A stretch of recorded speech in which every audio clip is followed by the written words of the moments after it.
यह है Apple. Apple में आप बताइए, आपकी खाने से ऊर्जा की प्राप्ति हमें होती है, तो एप्पल में ऊर्जा आया कहाँ से? तो आइए इन्हीं बातों को हम जानते हैं। हम जानते हैं कि ब्रह्मांड में ऊर्जा का एकमात्र स्रोत है सूर्य, और सूर्य से ऊर्जा ग्रहण करने की क्षमता जो है, ऊर्जा का स्टोरेज करने की क्षमता है पौधों में।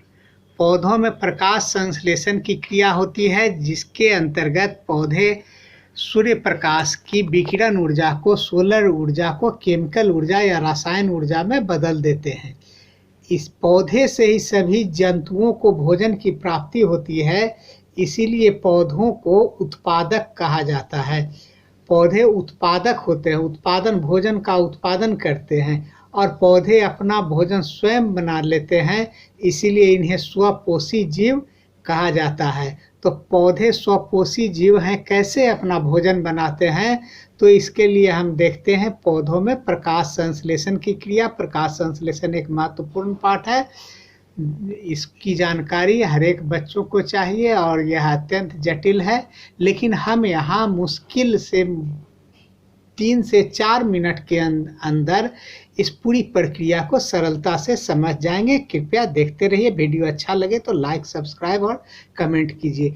यहाँ पर एक रिएक्शन हम देखते हैं, इसमें लिखा हुआ है CO2 प्लस H2O। CO2 अर्थात कार्बन डाइऑक्साइड होता है, H2O माने जल होता है, और यहाँ सूर्य प्रकाश है, यहाँ हरित लवक है, यहाँ लिखा हुआ है ग्लूकोज का सूत्र C6H12O6, यहाँ ऑक्सीजन है और यहाँ जल है। तो कहने का अर्थ है कि यह पूरा प्रकाश संश्लेषण का समीकरण है। अब इस समीकरण में हम देखते हैं कि यह समीकरण कब होता है, तो जब सूर्य प्रकाश उपस्थित रहता है तब, और कहाँ होता है? हरित लवक में। हरित लवक पौधे की पत्तियों में पाई जाने वाली कोशिकाओं में पाई जाने वाली विशेष प्रकार की रचना होती है, क्लोरोप्लास्ट या क्लोरोफिल कहते हैं। अब यहाँ पर है प्रकाश संश्लेषण के लिए किन किन चीज़ों की आवश्यकता होती है। एक है CO2 अर्थात कार्बन डाइऑक्साइड, और दूसरा है जल। तो कार्बन डाइऑक्साइड पौधे कहाँ से प्राप्त करते हैं? तो पौधे की पत्तियों पर छोटे छोटे छिद्र होते हैं, जिन्हें रंध्र या स्टोमाटा कहते हैं। इन स्टोमाटा के ऊपर में, रंध्र के ऊपर में 2 रक्षक कोशिकाएं रहती हैं। कहा जाता है कि जब पौधे की कोशिकाओं में, पौधे के शरीर में जब कार्बन डाइऑक्साइड की मात्रा 0.03% या 0.04% से कम हो जाता है कार्बन डाइऑक्साइड, तब रंध्र खुल जाता है, स्टोमाटा खुल जाता है, और वायुमंडल से हवा का कार्बन डाइऑक्साइड जाकर के इसमें पौधे में भर जाता है। अब दूसरा जो हम देखते हैं कार्बन डाइऑक्साइड के बाद जल है। तो जल कैसे जाता है?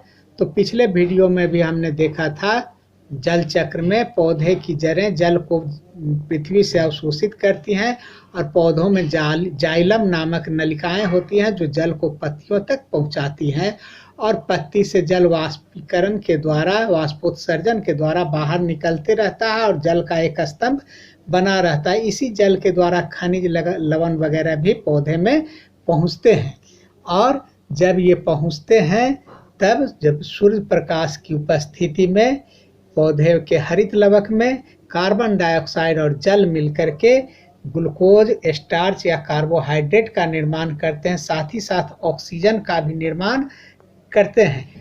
यह ऑक्सीजन पौधे जंतुओं के लिए वातावरण में मुक्त कर देते हैं, और जल का भी निर्माण इसमें होता है। इसी पूरी प्रक्रिया को हम लोग कहते हैं प्रकाश संश्लेषण।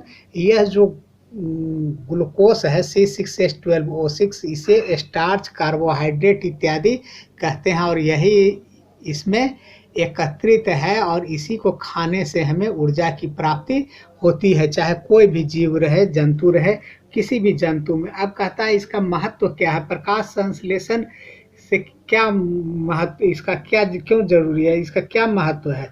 तो जंतुओं में ऊर्जा के लिए कार्बोहाइड्रेट की प्राप्ति इसी से होती है, अर्थात भोजन की प्राप्ति इसी से होती है, प्रोटीन इत्यादि भी इसी से प्राप्त होता है।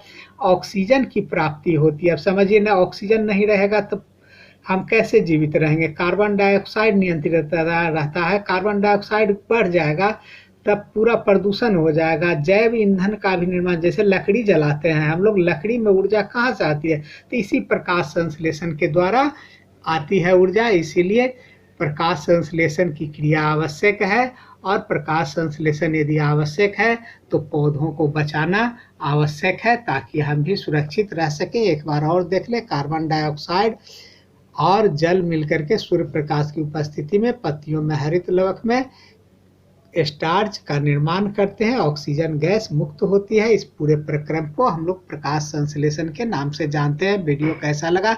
लाइक, कमेंट और सब्सक्राइब अवश्य से अवश्य करने की कृपा करेंगे। धन्यवाद।